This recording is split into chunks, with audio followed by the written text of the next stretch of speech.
Përshëndetje, përshëndetje të nderuar zonja dhe zotrinj,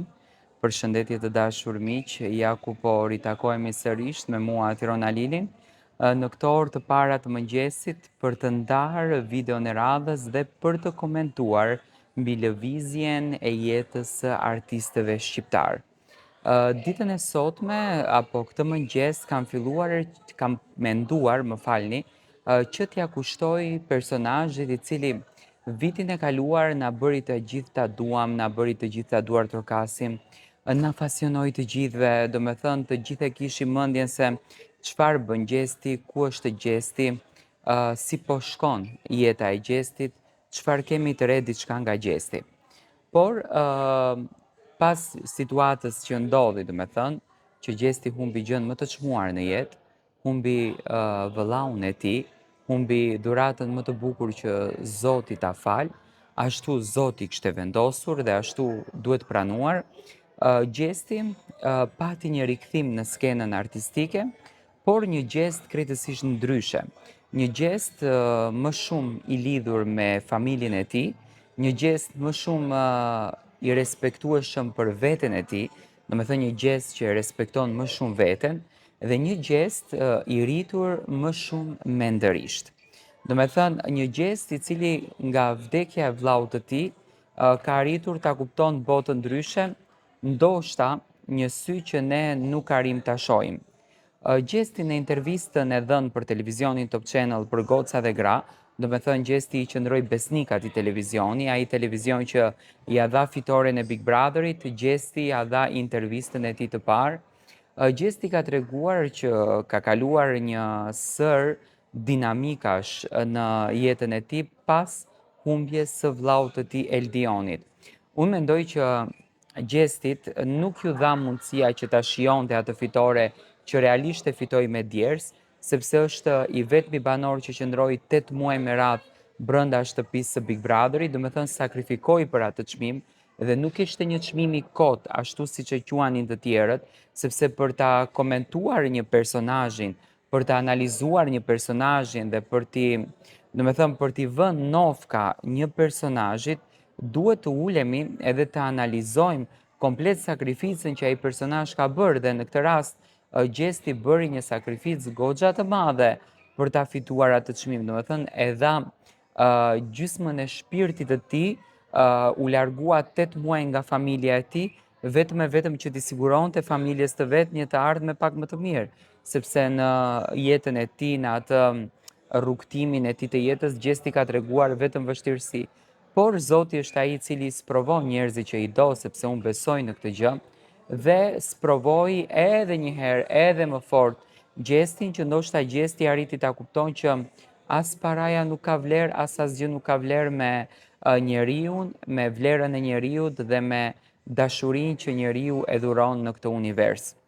Çfarë po ndodh tashmë në jetën e Gjestit? Gjesti vallëzon dhe këndon, por unë e di që në shpirtin e tij ai është i thyer dhe kënga e tij bëhet vetëm për një gjë,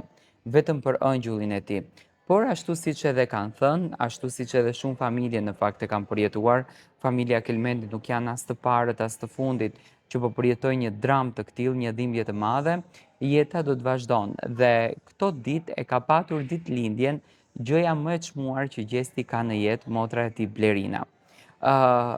Tek momenti që Gjesti bëri surprizën për Blerinën, e pash që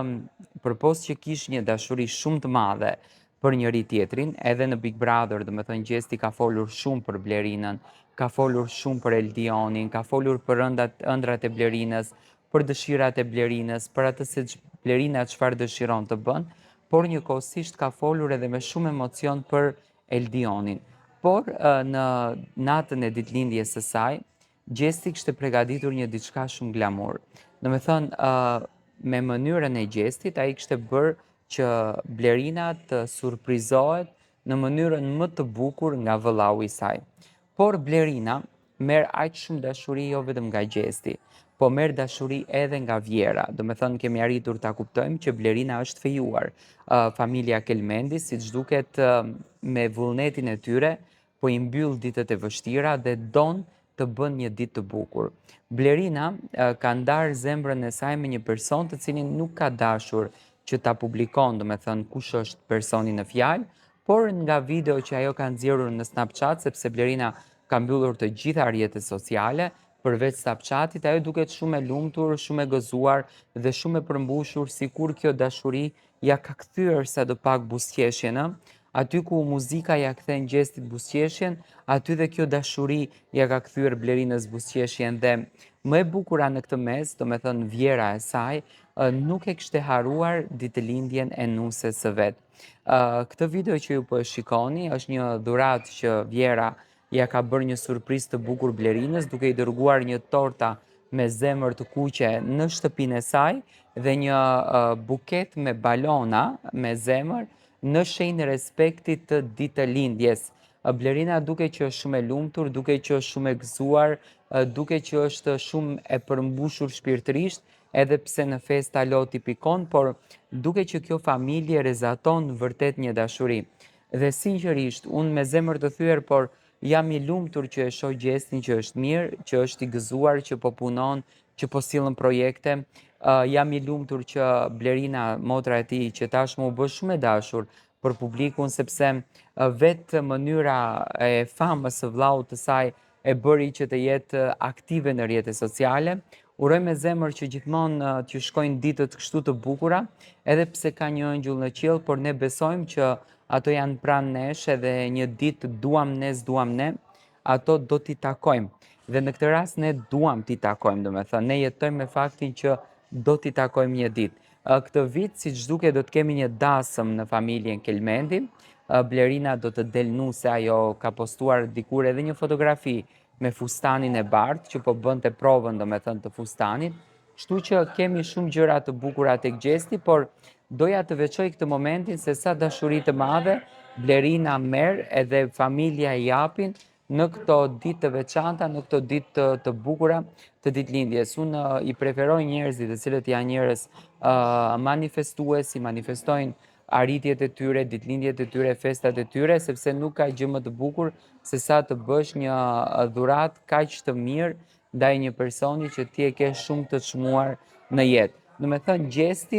vazhdon të jetë shumë i lidhur me familjen dhe siç duket, përpos projekteve, angazhimeve, këtë vit do të kemi